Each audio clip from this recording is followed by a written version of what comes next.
तव कथमृतं ताप्तजीवनं कविभिरीडितं कल्मषापहं श्रवणमङ्गलं श्रीमदततं भुवि गृह्णन्ति ये भुरिदा जनाः. The nectar of the words is the life for those who are scorched by the world. The words which have been uttered by the knowers of truth, which wipe out sins, the very hearing of which is beneficial, which are beautiful, pleasing to the ears, pleasing to the hearts, which are inexhaustible. Those who recount them on the earth are the givers of plenty.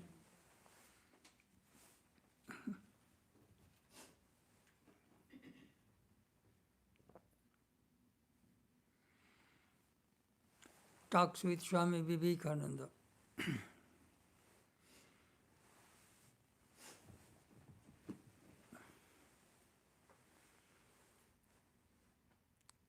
Consecration of the temple of Sri Ramakrishna.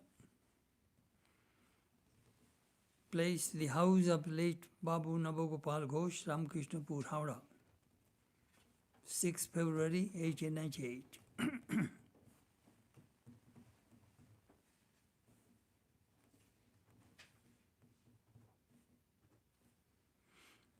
Nabogopal Ghosh. Nabogopal was a householder disciple of Sri Ramakrishna. His wife also was great devotee of Sri Ramakrishna. Her name was Nistarini.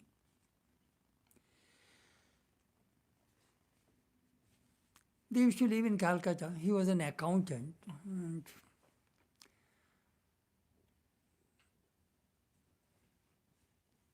on 1st of January, on the Kalpataru day, he came in the evening at Kashipur.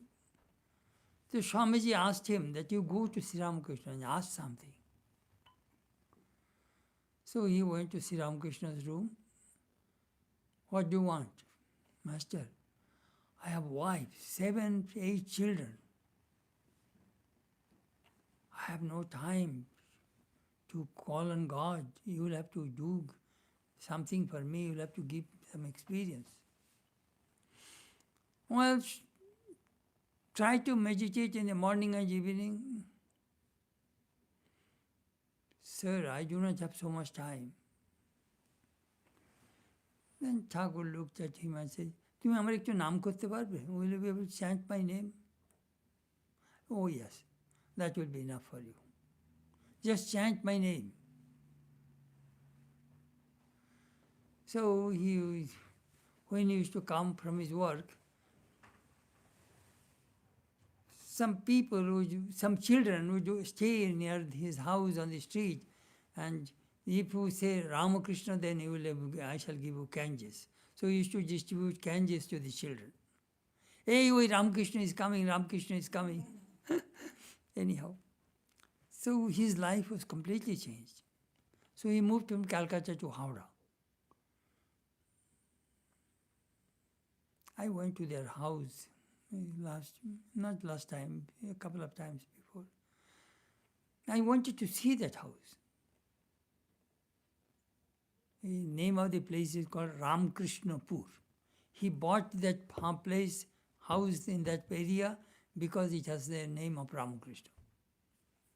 It is maybe 1.5 to 2 miles from the Ganges. So he built a new house. He invited Swamiji that you will have to come and dedicate our shrine. Which is February 1898. 6th February. So Swamiji said, sure, we shall come. There are 3 boats are rented from Belur to Ramakrishnapur. 5 miles downstream, 5-6 miles downstream. Swamiji came. No shoes. He put a turban on his head and he got down from the boat. Both sides long procession. The people are standing just to see Swami Vivekananda.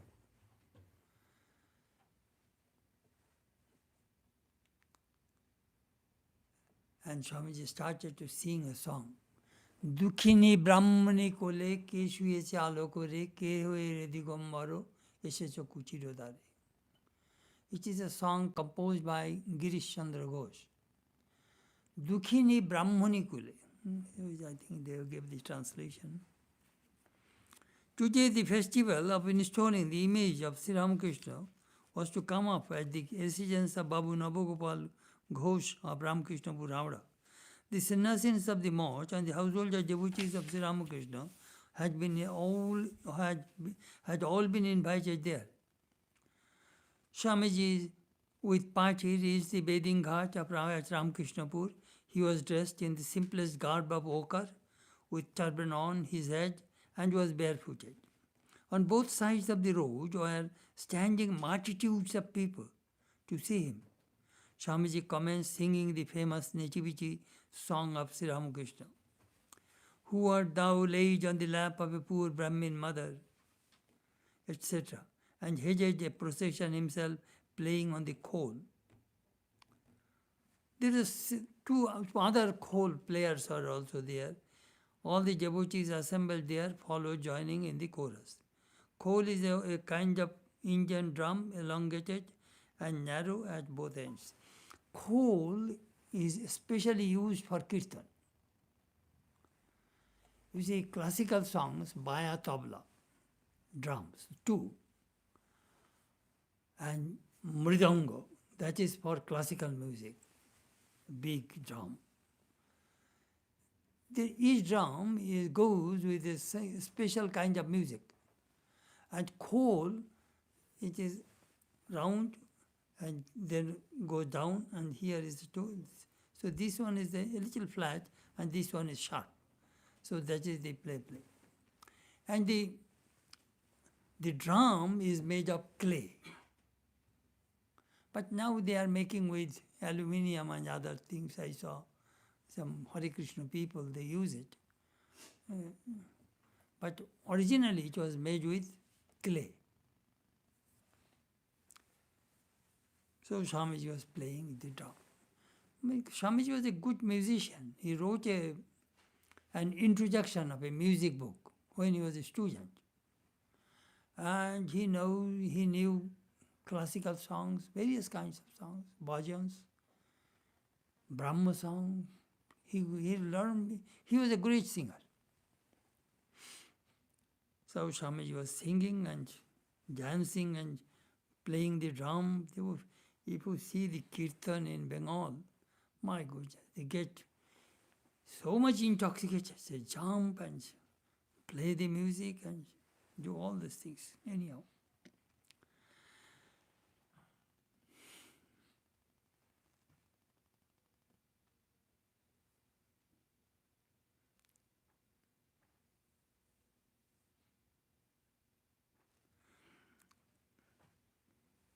The house was decorated with flowers, leaves, mangoes, banana trees, and various kinds of festoons. Purno ghat, jar full of water. Over that they put a mango leaf and a whole coconut with a stem. These are the all auspicious things they decorate. And they're all shouting, Jai Sri Ramakrishna.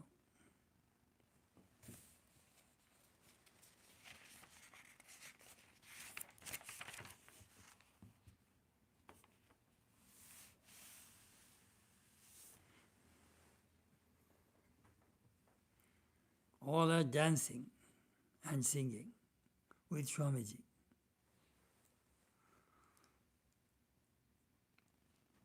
Another devotee named Ramlal, doctor, Swamiji stopped in front of his house.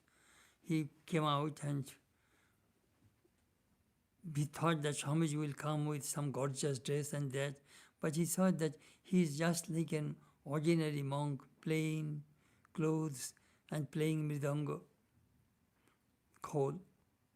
He could not believe that Swami Vivekananda in that way. But is it that world famous Vivekananda? Seeing his humility, he also shouted, Jai Ram Krishna.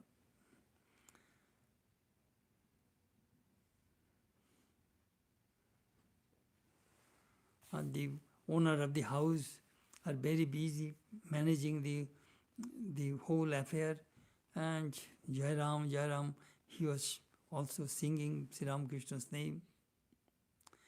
The moment Swamiji entered there, they are Shank Ghanta, Shank. They blow the conch, and they ring the bell, and they make this sound. The Bengali women, you will see, their tongues move like this, and they make uludhoni. That is an auspicious sound. That was going on. Swamiji removed his drum from his hang on the shoulder, and then he took a little rest. Then he went upstairs to the shrine. The altar was made with marble. In the middle there was a throne, and on the throne there was a porcelain photograph of Sri Ramakrishna made in Germany. I think few photos are made. One is still in Balloon March in Sri Ramakrishna's shrine. I have the picture of that, I can show you. Porcelain photograph of Sri Ramakrishna. That was in still that picture was there. I went there a few years ago. His descendants picked me up from the Advaita Ashrama and showed me around.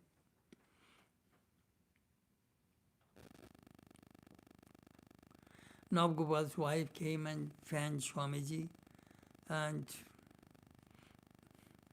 she was telling Swamiji. The wife of Navgopal prostrated herself before. Shortly after the procession reached its destination, Swamiji went upstairs to see the chapel. The chapel was floored with marble. In the center was a throne, and upon it was the porcelain image of Sri Ramakrishna. The arrangements of materials was perfect. Swamiji was much pleased to see it. The wife of Navagopal Babu prostrated herself before Swamiji with the other female members of the house, and then took to fanning him.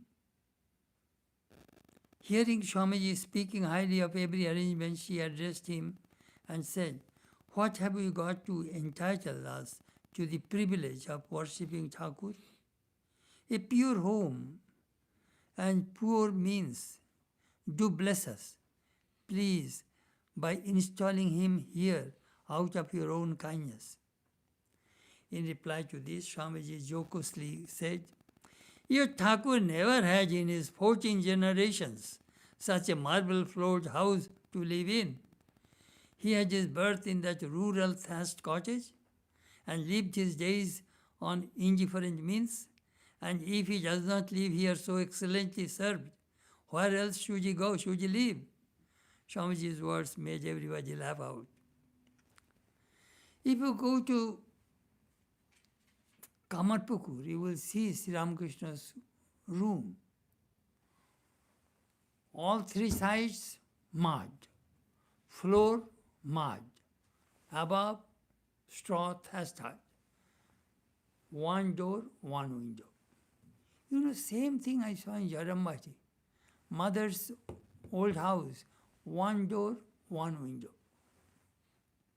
Dark. And mother's cot was a little high because under the cot is her storage, her clothes, her belongings, all those things under the cot. Very small. Sitting there, she used to initiate people in that room. She had her own shrine. And Baroda Maharaj used to say that we used to go and meditate with the mother early in the morning. We shall meditate with the mother. Well, in later life, she used to sit for some time, then she would go and lie down on her bed. and she used to see how her disciples meditating on the floor. Sometimes I visualize those things. Swami Vishuddhanandaji told that I was initiated in that small room on that mat floor.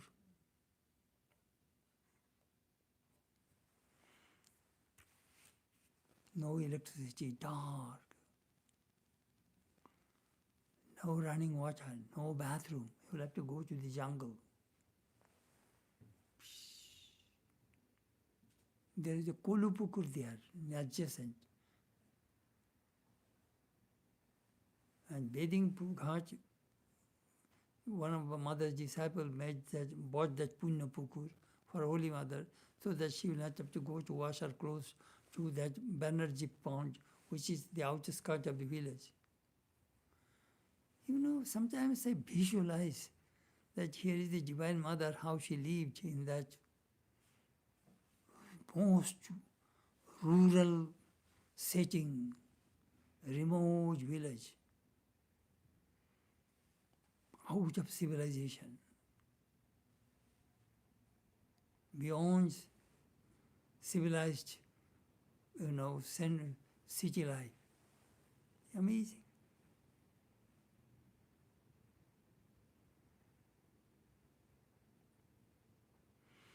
Now with his body rubbed with ashes and greasing the seat of the priest, Swamiji himself conducted the worship with Swami Prakashananda to assist him. After the worship was over, Swamiji, while still in the worship room, composed extempore this mantra for prostration before Bhagavan Sri Ramakrishna. Sthapakaya Sadharmaisya Sarvadharma Sarupine Avatara Varishtaya Ramakrishnaya Te Namah. I bow down to Ramakrishna, who established the religion, embodying in himself the reality of all religions, and being thus the foremost of divine incarnations. All prostrated before Sri Ramakrishna with this mantra. In the evening, Swamiji returned to Bagbajar. Now, Swamiji, there are some little things they do not do. The English people did not take it. After the puja, Swamiji's puja is different kind of puja.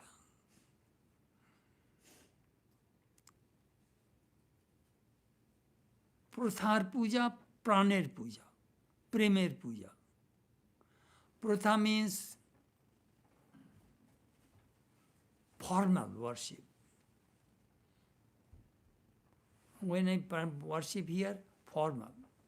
Achamanam, then sanctify the seed, sanctify the flower, sanctify the puja articles, and then all these things, dhoop, wave incense, wave light, then gandha, pushpa, flower with fragrance, then noivedya, food. These are the things, one after another, we perform rituals. That is called protha. Another worship is pran, with heart, with soul, I heard some senior Swamis, that Swamiji's meditation. He would go there in the shrine and meditate, perhaps a couple of hours. His face will be red. All blood will go to the head. Then he will grab all flowers with two hands and offer at the feet of Sri Ramakrishna, and he will come out. That is his puja.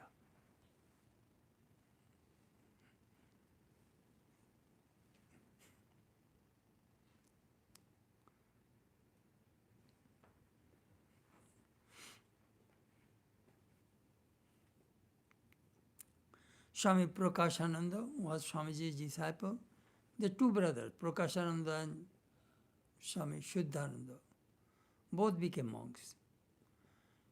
Prakashananda came to San Francisco and died there. I think in 1920s he died.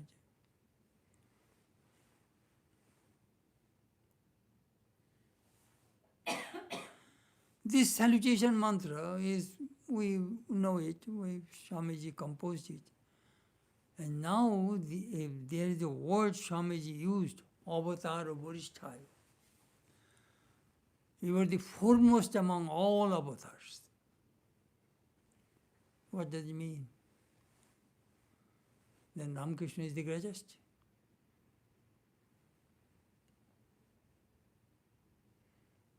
Others are small, Ramakrishna is great. There are many Swamis who wrote commentaries on that word, avatar Buddhist. I also wrote.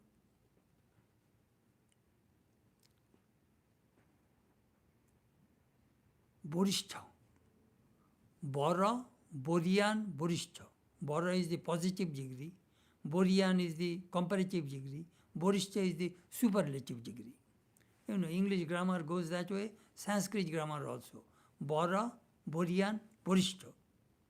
So, avatara, Bodhisthaya, means foremost among all avatars. Then Swamiji is partial.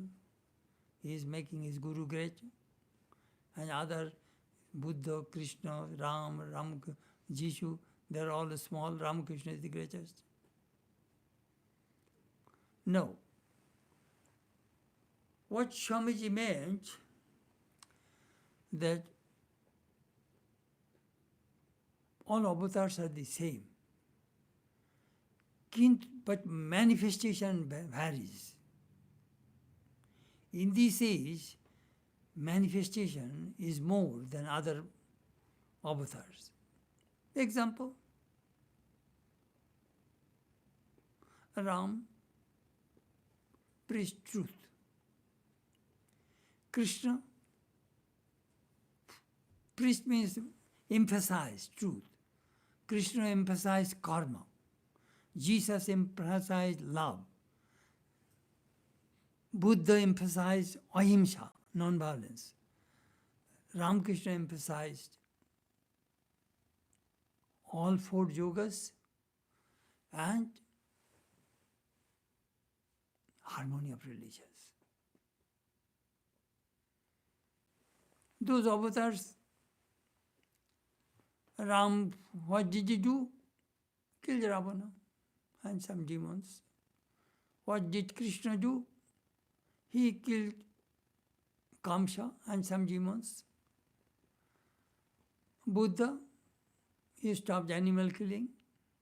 Jesus, Judaism, Jewish religion, a lot of laws of Moses.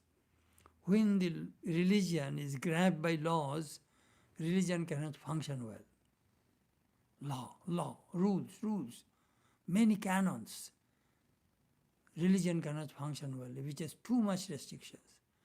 So, Jesus brought the religion of love. Love thy Lord first. Love one another. Love thy neighbor as thyself. So, that we emphasize. Sri Ramakrishna emphasized all four yogas and harmony. That is the modern trend of religion in this age. I sometimes give an illustration. If you are a golfer, what do?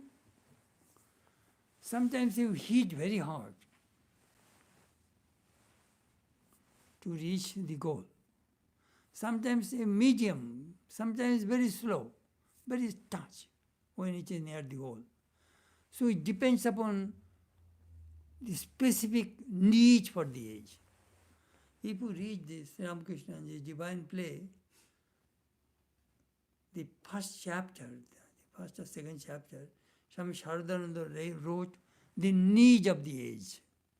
What is necessity in this age? That Sri Ramakrishna fulfilled.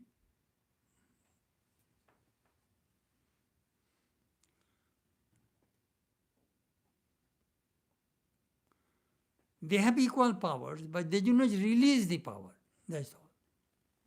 They release that much power which is necessary for that specific need. But in this age, As Swamiji says, it is easy to kill a demon, but it is very difficult to kill doubt. That Swamiji says, Samshaya Rakshasa Nasha Mahastram. Oh Master, you are born in this age to kill the greatest demon you can think of. That is doubt. Doubt about God. That's Sri Ramakrishna did.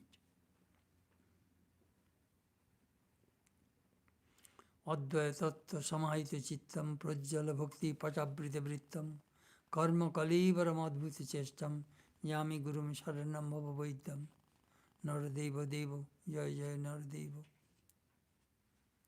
Advaita tattva prajjala bhakti, knowledge, devotion, yoga and karma kalivaram, karma.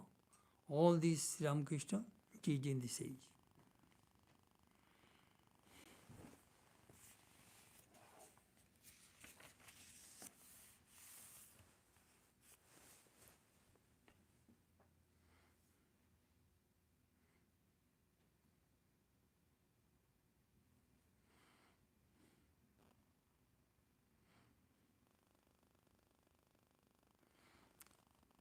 All the devotees came and Swamiji was still upstairs and they came and the women also, they bowed down to Swamiji and Swamiji asked them some questions and got his blessings.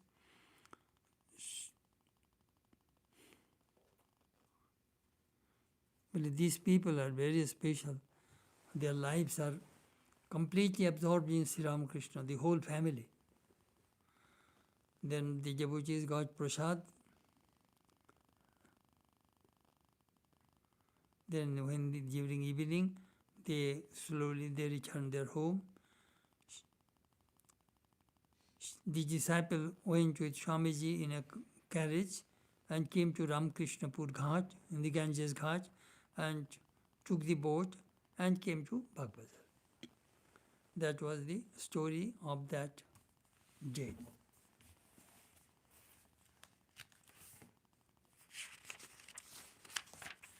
Nistarini was a very special woman.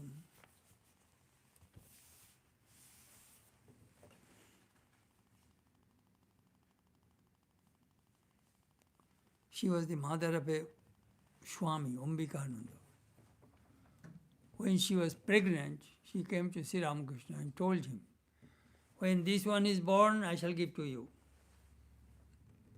When the child was born, she carried the baby and put on Sri Ramakrishna's lap. I promised, this is yours. Sri Ramakrishna rubbed the little newborn child's head. Very good, very good. You raise him, I shall take him at the right time. He was a good singer, he was a disciple of Swami Brahmananda. He traveled with Brahmananda many places. Great Swami. Swami Vivekananda, Nirod Maharaj.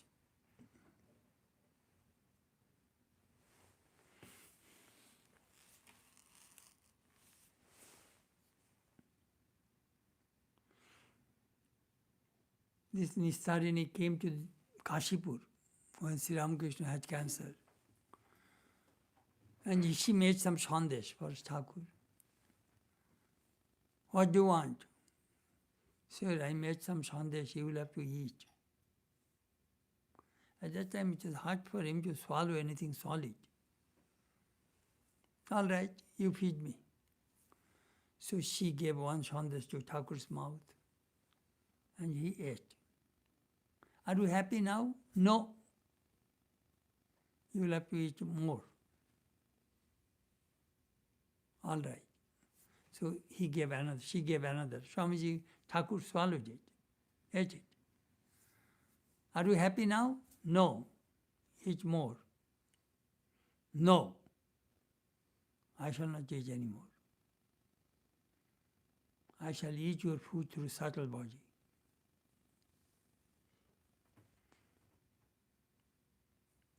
During Sri Ramakrishna's birthday anniversary, in their home, she used to make sandesh and offer to Sri Ramakrishna.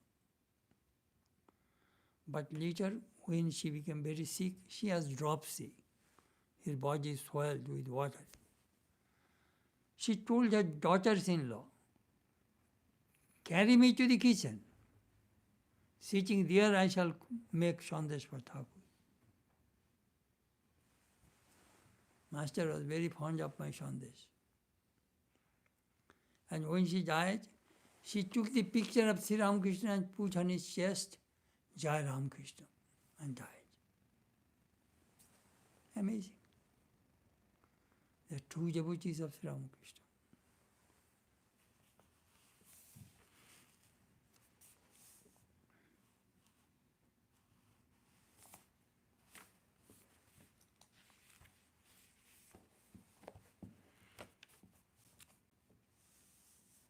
Place, Balaram Babu's residence, Calcutta, year 1898.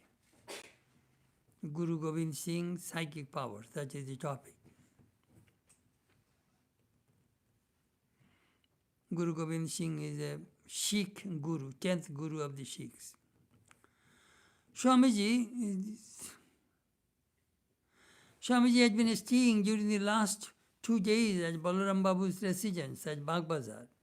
He was taking a short stroll on the roof of the house, and the disciple, with 4 or 5 others, was in attendance. While walking to and fro, Swamiji took up the story of Guru Gobind Singh, and with his great eloquence, touched upon the various points of his life, how the revival of the Sikh sect was brought about by his great renunciation, austerities, fortitudes, and life consecrating labors, how by his initiation he Hinduized Mohammedan converts and took them back into the Sikh community, and how on the banks of the Narmada he brought his wonderful life to a close.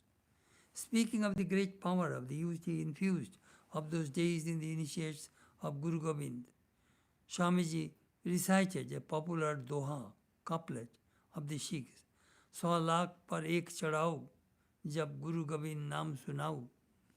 The meaning is, when Guru Gobind gives the name, that is initiation, a single man becomes strong enough to tramp over 1.25 lakh of his foes.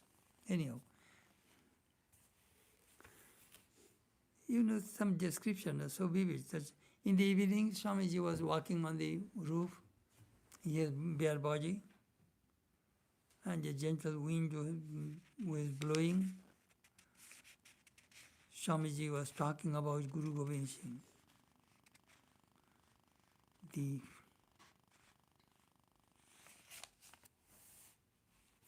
I was reading in the evening about Guru Gobind Singh. I think it was 1766 he was born, and 1808 he was killed. He was a chained Guru. From Guru Nanaka, one of first Guru, his father was Tegh Bahadur. And they are converting, and he was fighting. He won in many wars. Fought against the Mughal is not easy. And Aurangzeb was the Mughal emperor, the last famous Mughal emperor. I remember we used to read the Mughal history, Mughal period, golden period of the Muslim rule in India. Babur, Humayun, Akbar, Jahangir, Shah Jahan, Aurangzeb, then Bahadur. In this way, then slowly, the Mughal dynasty was destroyed. Anyhow, what happened, this person was trying to fight against these Mughals. So he built a sect called Khalsa. Khalsa means pure, the pure. And they are the warriors, fighting race of the Sikhs. And they have 5 signs. First, they will not cut their hair, because Mughals impose tax. If you cut hair, you will have to pay tax. If you go for pilgrimage, you will have to pay tax. So they will not cut hair, so they will put a pagdi.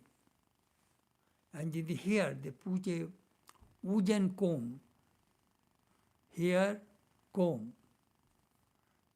3, there is a bangle here. 4th, sword. Sikhs always carry a sword, kirpan. In this country, they do not carry sword, but they have a knife in the, you will find the Orthodox Sikhs, they will have a knife in their turban. And some kind of kurta. I mean, that's warrior dress. He trained them. And he initiated them. You really want to be my disciple? Come. He took them inside and he cut something, but then he showed the sword. Do you see the blood? Those who want to be my disciple, they will have to give their blood, come. So 5 people was initiated by him. And they have horses and swords. At that time there was no gun, So they fought against the Muslims. Swamiji was praising him that he was a real hero. Swamiji was also a real hero. Wherever he found that power, strength, fight against evil. Well, look at Guru Gobind Singh.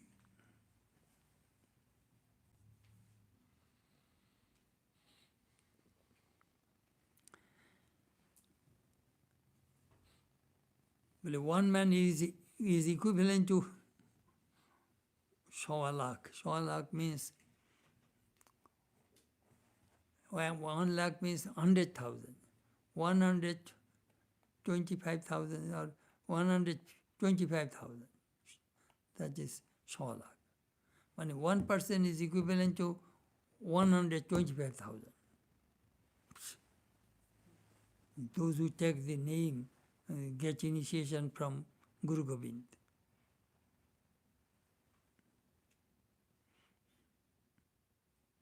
But it is Swamiji's nature. Whenever he talked anything, and that becomes the prominent, and everything will be nothing. When Guru Gobind means Guru Gobind, everything will disappear from. He has a special power to make the thing great and important. The day will take karma yoga, only karma, nothing else. Bhakti, said the only bhakti. Jnana. So Nivedita was confused. Swami, this you told yesterday, this is the best and this is the greatest. That was yesterday. Today is different.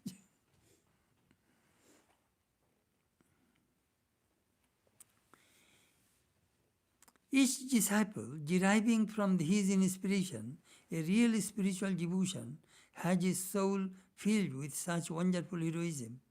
While holding forth thus on the glories of religion, Swamiji's eyes dilating with enthusiasm seemed to be emitting fire, and his hearers, dumb-stricken and looking at his face, kept watching the wonderful sight.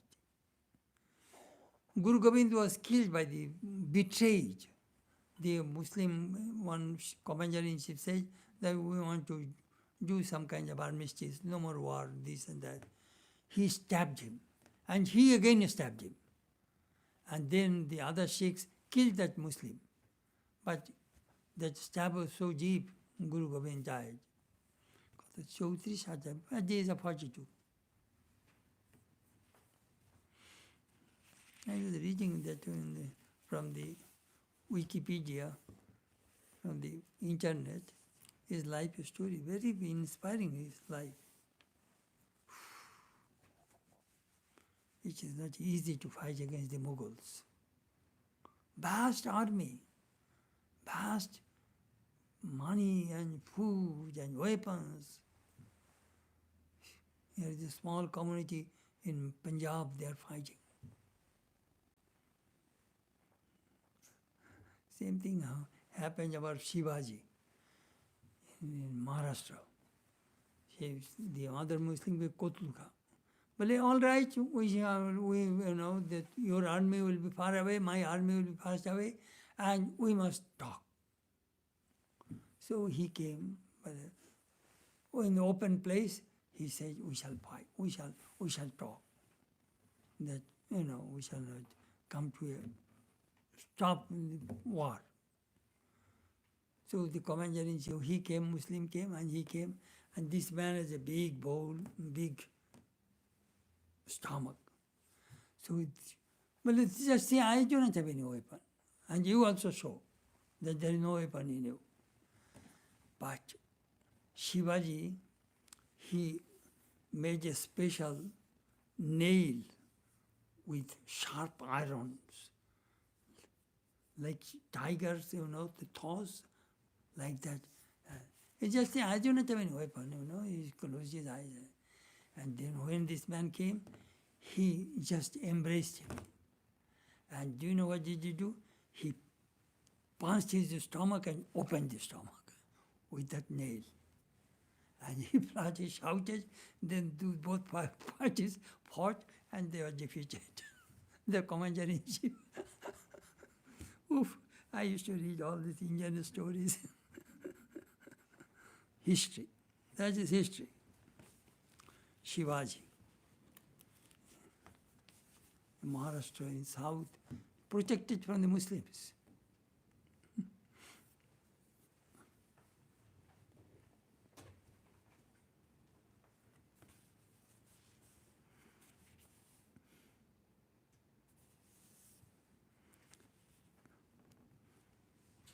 After a while, the disciple says, Sir,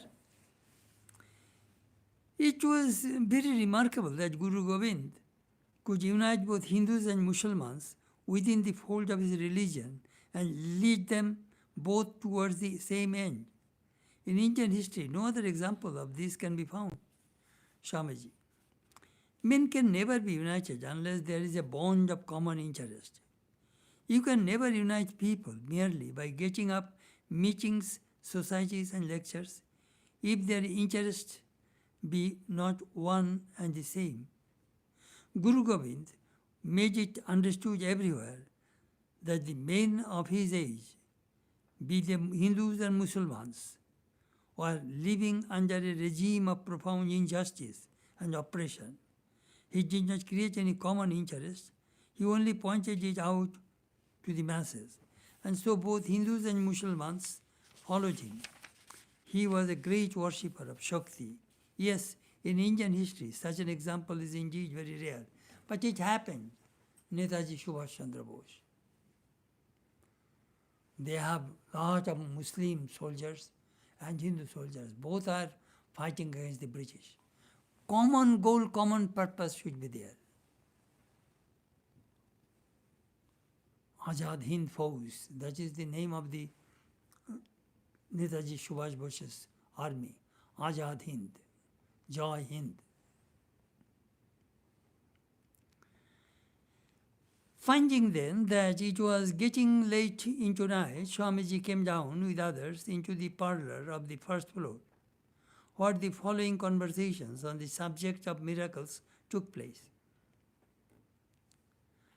Swamiji said, it is possible to acquire miraculous powers by some little degree of mental concentration. And turning to the disciple said, well, should you like to learn thought reading? I can teach that to you in 4 or 5 days. Disciple, of what avail will it be to me, each, sir? Swamiji, why? You will be able to know others' minds. Disciple, will that help my attainment of the knowledge of Brahman? Swamiji, not a bit. Disciple, then I have no need to learn that science. But sir, I would very much like to hear about what you have yourself seen of the manifestation of such psychic powers. Psychic powers. Thought reading.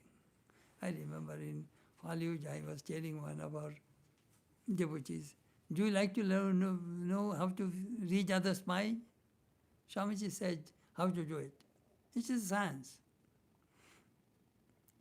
Well, Swami, I have plenty of garbage in my mind. I don't like to take more garbage there. My mind is already full of garbage. I don't want to put more there. I have enough. Swamiji used to say that, suppose I want to read your mind, your mind must be first empty. You just make the mind empty. Then you watch. Then the thought which comes in your mind, that is the thought of the other person. I do not know. That's Swamiji said in one place.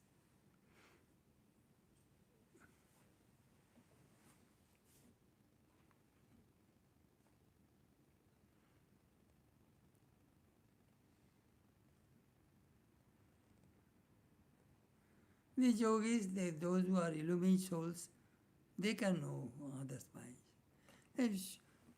One of the devotees, one monk, was thinking that let me see whether Brahmananda is all-knowing or not, whether he can read others' mind or not. He was thinking, he was massaging Brahmananda and thinking that I shall think really a bad thought, let me see. He was struggling to bring a bad thought in his mind. After 4 or 5 minutes, Swami Brahmananda looked at him and said, could you succeed? He could not succeed to bring a bad thought in the mind.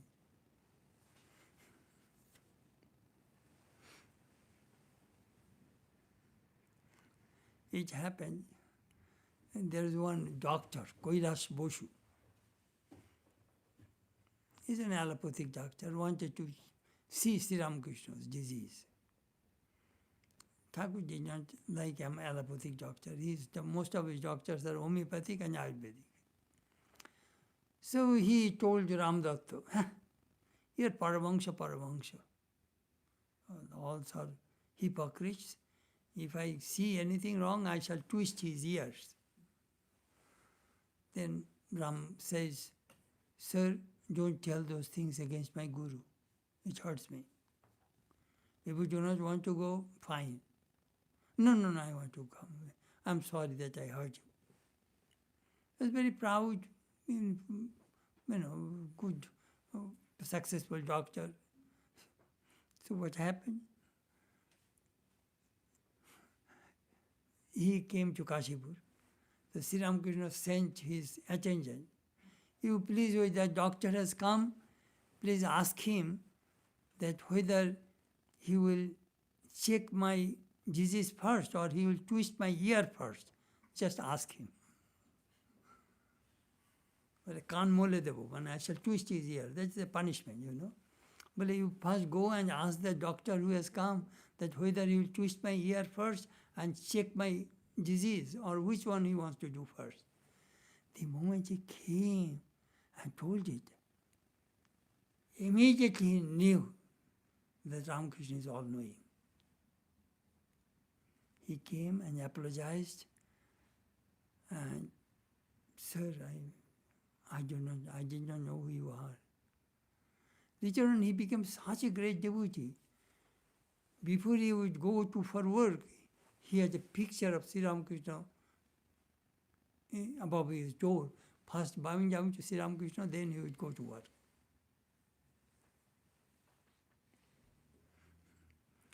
That is thought-reading, psychic powers. Swamiji, once when traveling in the Himalayas, I had to take up my abode for a night in a village of the hill people. Hearing the beating of drums in the village sometime after nightfall, I came to know upon inquiring of my host that one of the villagers had been possessed by a devata or good spirit.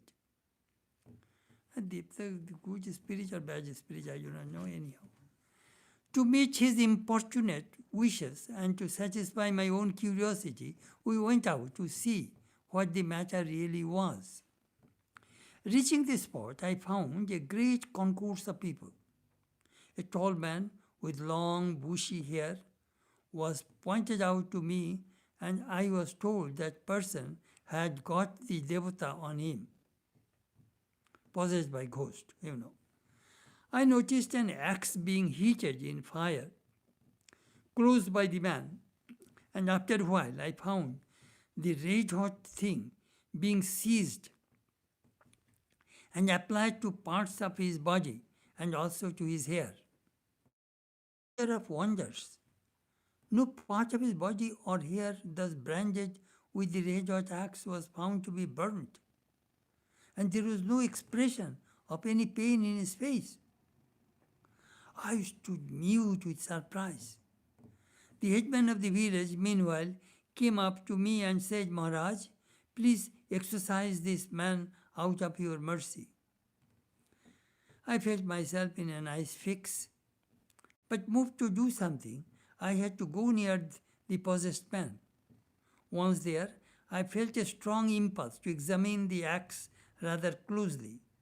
But the instant I touched it, I burnt my fingers, although the thing had been cooled down to blackness. This smarting made me restless, and all my theories about the axe phenomenon were spirited away from my mind. However, smarting with the burn, I placed my hand on the head of the man and repeated for a short while the japa. It was a matter of surprise to find that the man came round in 10 or 12 minutes. Then, oh, the gushing reverence the villagers showed to me. I was taken to be some wonderful man. But at the same time, but all the same, I could not make any head or tail of the whole business. So, without a word one way or the other, I returned with my hope, with the smarting burn in the hand and the impenetrable puzzle of the whole affair. I could not have any sleep that night. Thinking of the burning axe failing to harm living human flesh, it occurred again and again to my mind. There are some things in heaven and earth, Horatio, than are he dreamt of in your philosophy.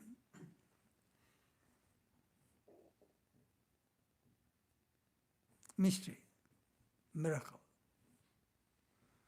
Red hot iron can burn this person, and when it was almost cool, Swamiji touched it, his fingers burned. How is it possible?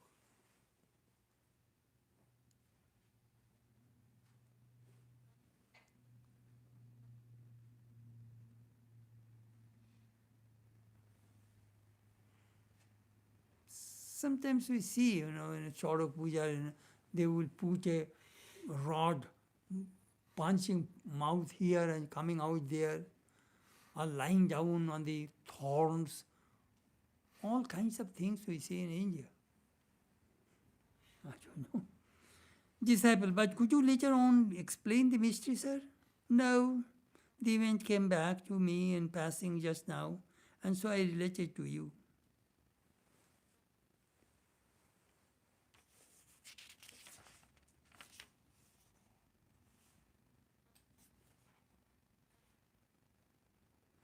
Anyhow, we shall talk Siddhai in our next class.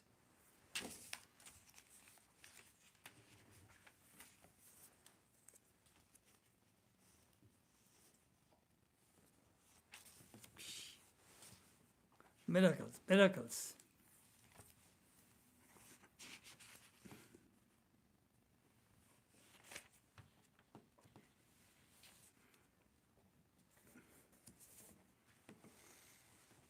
Somebody asked in Japan, what is the miracle? The one Swami replied, do you want to know miracle? Well, yes. You are alive, that is miracle. What do you mean? If I take you and put under the water, 5 minutes, you will be dead. If you do not breathe 5 minutes, you will be dead.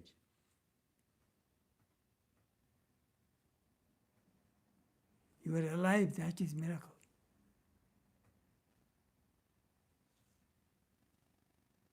It is true. 5 minutes. If you do not breathe, you will be dead.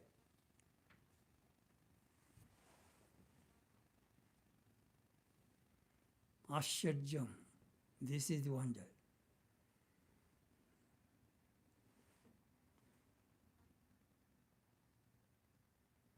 Amazing. This human life.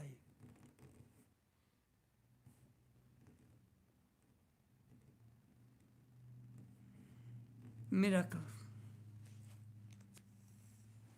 There are some people who understand religion through miracles. If you can show miracles, then you are a great sadhu.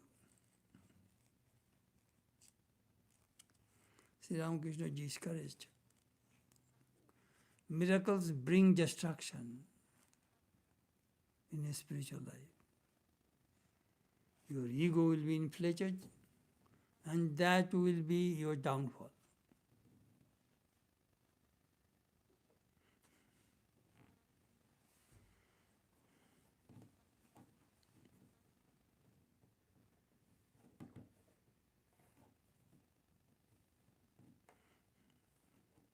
I remember in Thousand Island Park, Swamiji was telling Christine and Funky, I have a power, but I seldom use. But today I shall use that power on you. Swamiji meditated and told Christine, indirectly, that one of you will go to India and help my work for women education. Long before. One of you will come to India.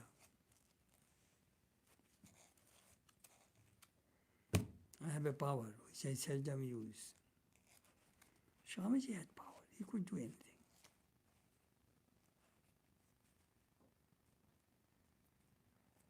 Sri Ramakrishna offered his power to Swamiji. Yes, Swamiji offered, Sir, will it help me to realize God? No, then I don't need it. Sri Ramakrishna was very pleased. But you know that power is bubbling inside me. 8 kinds of powers. Anima, Logima, Mohima, Prakayamo, Jatravo, Shaita, 8 kinds of power.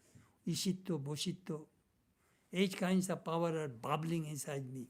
Do you like to have them? Sir, what will do with me? Well, you can show powers, you can show miracles. It will help your work through miracle. This kind of power, psychic powers. But sir, will it help me to realize Brahman? No.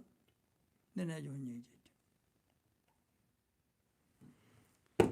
And now we shall talk about powers.